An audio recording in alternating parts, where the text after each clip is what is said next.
Mes amis, putain de merde, j'ai connu l'enfer hier. Je me promenais tranquillou à la fraîche. Pour tout vous avouer, je sortais ma mère pour qu'elle fasse ses besoins. Que d'un seul coup, je me dis, ah, et si tu t'arrêtais un moment pour prendre un petit café? Je m'installe pépère dans un troquet. Je sors mon journal préféré, 30 millions d'amis et autres femmes du monde.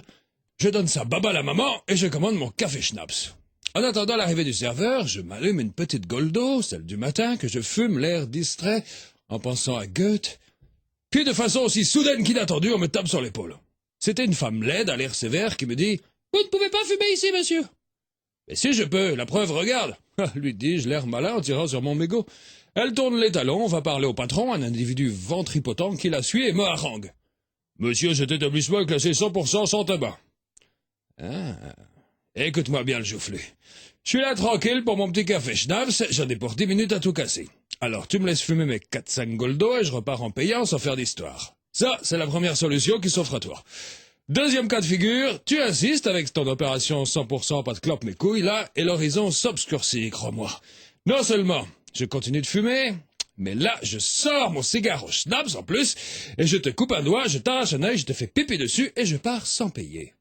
La tension était vive. Le conflit sous-jacent. La grognasse qui s'était plainte commençait à se ronger les ongles. Le patron du bistrot avait des gargouillements gastriques de plus en plus forts. Ma mère avait lâché sa babale et grognait. Je crois même qu'à un moment Clint Eastwood est passé par là. Et puis le silence a été interrompu par la radasse du début de conflit. « Mais enfin, votre attitude est honteuse, monsieur! Voilà pas l'air de vous rendre compte des méfaits du tabagisme passif! Quand vous fumez une cigarette à côté de moi, mes poumons sont exposés à la pollution que vous occasionnez! Vous allez éteindre votre cigarette immédiatement! Je refuse d'être la victime de votre égoïsme! Je suis une femme libre, monsieur le mufle! » Oui, et moi, ma liberté de pas être dérangé le matin par une voix de crécelle sortie d'une femme au corps de poulpe, elle est où, hein?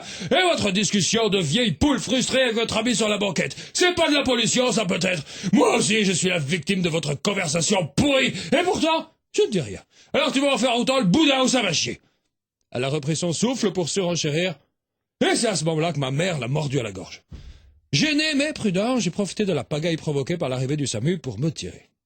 Ah, je vous jure, mon brave Johan, c'est pas une vie.